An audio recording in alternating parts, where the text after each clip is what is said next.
السلام عليكم. ازيكم حبايبي؟ عاملين ايه؟ يا رب تكونوا بخير يا رب. كل سنة وانتم طيبين. هنعمل الرنجة كلنا، هنعملها في العيد من غير ما ريحة البيت تفضل كلها ريحتها رنجة لمدة يوم ويومين. هعمل لكم حيلة حلوة جدا، وكمان الرنجة بتاعتنا مش هتوسخ البوتاجاز خالص. يعني انسي ان بوتاجازك يتوسخ وان يبقى فيه دخان في البيت وان الدنيا تبوظ خالص عندك بسبب الرنجة. تعالوا اول حاجة نبدأ، هنجيب حلة على النار ونحط فيها مية، واول ما المية تبدأ يعني تكون هتغلي حط فيها بقى شرايح ليمون. دي ليمونة كبيرة قطعتها شرايح، وشوية نعناع متوفر جدا، وشريحتين 3 من البرتقال. عايزة اقول لكم ان الحاجات دي على النار هتفضل تغلي وتطلع روايح عطرية هتملى الشقة. وبدل ما الشقة بتاعتك او البيت يبقى كله مليان ريحة رنجة، هيبقى مليان ريحة الحاجات العطرية الجميلة اللي احنا حطيناها دي كلها. تعالوا بقى نشوف الرنجة. لازم تجيب الرنجة تكون سليمة وجلدتها تبقى سليمة زي ما انت شايفة كده. وبعدين هنبدأ نقص بقى، نشيل الراس ونشيل يعني الحتة اللي تحت، ونفتحها كده بالمقص بالشكل اللي انتوا شفتوه. بنطلع البطارخ. اللي بيحب البطارخ، لو كانت البطارخ بتاعة الرنجة لونها فاتح كده وبتلمع وجميلة، يبقى دي بطارخ سليمة ونقدر ناكلها عادي. بعد ما طلعت بقى البطارخ هحطها في طبق كده على جنب، وتعالوا نشوف هنخلي الرنجة ازاي. انا ما حطيتهاش على البوتاجاز خالص، بوتاجاز نضيف زي الفل وهيفضل نضيف لغايه ما اخلص، مش هيحصل له اي حاجه. انا فتحت الرنجايه كلها وهحاول بقى اشيل السلسله دي، بتتشال بسهوله جدا اهي. وهشيل اي عظمه اللي بتبقى فوق دي كده. سهل قوي على فكره نشيل السلسله من غير ما نطلع فيها اي لحم خالص. وبعدين بفتح بقى الرنجايه لغايه اخرها كده. يعني زي ما انتم شايفين في عظمه بتبقى تحت برضو او حته من الشوكه بنشيلها برضو بمنديل بقى كده. ومسحي بقى اي حاجة في الرنجة من الجوانب ومن النص ومن كل حاجة. تقدري تستخدمي معلقة لو انتي مش عايزة تستخدمي منديل، وتشيلي برضو كل الحاجات اللي هي على الجوانب دي كلها. هو المنديل بيبقى افضل عشان بينشف كويس. ودلوقتي تعالوا بقى نشوف هنخليها بكل سهولة ازاي. قصيتها نصين اهو بالمقص. وشيلي بقى منها اي شوك يقابلك، يعني اي شوكة تلاقيها قدامك شيليها. وزي ما انت شايفة كده بيبقى فيها شوك على الجنب كده، شيلته برضو. اه، بصوا بقى انا بحاول بقى يعني بايديا الاتنين كده. برضو في هنا حتة عظمة اهي بنطلعها مع الجلدة. وبنمسك الرنجاية اهو وبنحاول نخلي خالص من غير ما نعمل اي هدر من لحم الرنجة في الجلدة. وهتشوفوا دلوقتي اهو بمنتهى البساطة شلت كل يعني الجلد. بصوا اهي، دي حتة فيها برضو حتة عظمة كده او شوكة شلتها. وكده الرنجاية بتاعتي اتخلت بكل سهولة. برضو اي شوكة بلاقيها بشيلها عشان عايزاها تبقى مفيش فيها اي شوك تقريبا. كده خلصت يعني النص الاولاني اهو زي ما انتم شايفين. وهجيب الجزء التاني وهعمله بنفس الطريقة. بنشيل الشوك اللي بيكون ظاهر قدامنا ده، وخلوا بالكم ما تنسوش المية شغالة من اول ما ببدأ لغاية ما بخلص، بسيبها كمان شغالة 10 دقايق. زي ما انتم شايفين بمنتهى السهولة تقدري تشيلي الشوك بقى وتشيلي اي عظمية تلاقيها.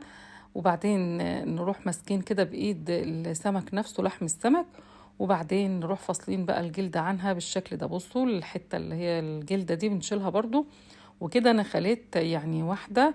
هعمل معاكم التانية. بنشيل الراس اهو، بصوا بنقص الحتة اللي في النص دي بتبقى رقيقة وكده كده يعني بيبقى فيها شوك. وبعد البطروخ اللي انتوا شفتوه ده هيترمي، مش هيتاكل طبعا لان زي ما انتوا شايفينه بيطلع غامق. الغامق ارموه على طول، الفاتح بس هو اللي ممكن ناكله. وزي ما انتوا شايفين بالمنديل اهو بنمسح كويس قوي. وده بيخلي ريحة الرنجة حلوة جدا. وبعد ما خلصت بقى كل المقدار وتأكدت ان انا مسحت اي حاجة فيها ورنجتي نظيفة زي الفل، كل ده يا جماعة مش هيخليها تعمل ريحة خالص. ده غير بقى ان انتوا ما تنسوش المية اللي انا حطاها على النار بتغلي بالليمون والبرتقان والنعناع. معليه عليها النار وبتغلي ومالية ريحة البيت كله بالحاجات العطرية الجميلة دي محدش يعرف خالص ان انتي عاملة رنجة خالص، ومش هتفضل ريحتها في البيت ابدا. احنا كده ما خلصناش، احنا كل الحكاية خلينا الرنجة وبس بالشكل اللي انتوا شايفينه ده. كانوا 4 رنجات خليتهم وزي ما انتوا شايفينهم اهم نضاف جدا زي الفل. تعالوا بقى على طول على النار، وهحط طاسة كده يعني تسخن. وبصوا المية اللي فيها الليمون والبرتقال والنعناع عمالة تغلي، وشايفين البخار اللي طالع منها. وبصوا البخار طالع اهو ومفيش اي ريحة رنجة. بعد ما معلقتين الزيت سخنوا كويس جدا، بصوا الصدمة دي، بنزل الرنجة. وبصوا يا جماعة هي ما بتاخدش ثواني، يعني احنا مش هنقليها ولا اي حاجة، مجرد يعني تاخد صدمة على النار. هو ده بقى اللي هنعمله فيها. بصوا بروح قلبها في ثواني، بصوا اللون بتاعها غير على طول. هقلب بقى كله على الناحية التانية، وبرضو على الناحية التانية هتاخد صدمة مجرد ثواني. وعايزة اقول لكم انا كل اللي شماه ريحة الحاجات العطرية اللي انا حطاها في المية دي. تمام. برضو هطلع على طول، هجيب بس طبق يعني اجهزه كده عشان اطلع فيه. واول واحدة حطيتها هي اللي هطلعها، والموضوع كله ما بياخدش ثواني. هحط الطبق بس على الناحية التانية وبعدين اطلع على طول. بصوا اهي خدت صدمة من الناحيتين، فكده تمام. الرنجة بتاعتي جاهزة.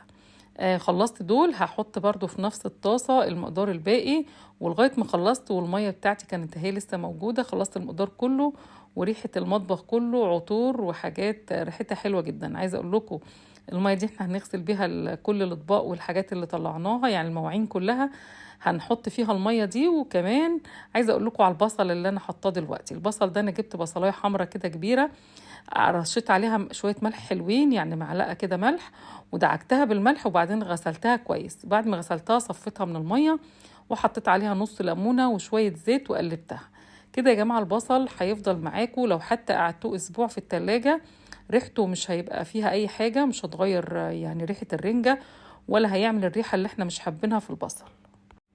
فردته بقى في الطبق اللي انا هقدم عليه، وشوية شبت بقى. عايزة اقول لكم ان الشبت اكتر حاجة بتليق مع الرنجة ومع الاسماك عموما.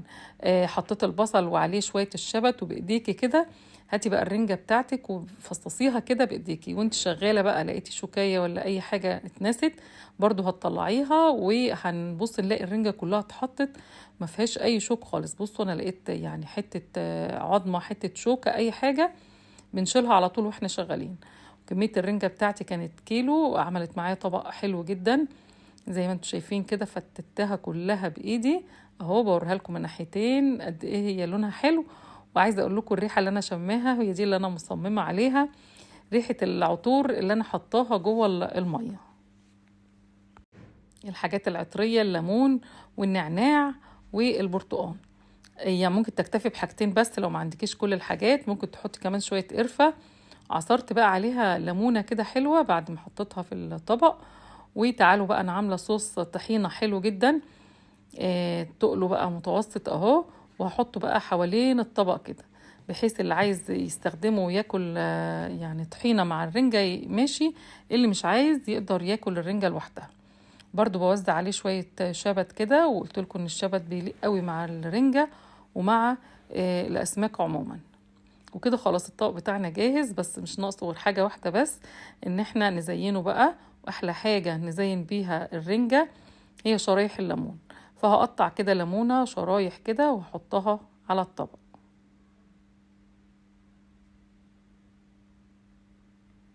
فيها بأي شكل كده، وقدمي طبقك بشكل حلو. برضو لو لسه في شوك يعني لقيتيش ليه. وبصوا بقى طماطمايه صغيره كده، وده احلى طبق رنجه ممكن تاكليه في حياتك، من غير ما المطبخ بتاعك يبقى ريحته رنجه، ولا الشقه، من غير ما توسخي البوتاجاز بتاعك خالص. زي ما انتم شايفين احلى حاجه بقى، يعني بناكل الرنجه بالعيش البلدي. بصوا بقى صوص الطحينه ده معاها بيليق جدا، مع خس بقى وطماطم، بصل تاني اخضر لو فيه. وكده هنستمتع بالعيد بتاعنا من غير ما نعمل شقتنا بريحه الرنجه. شكرا لكم.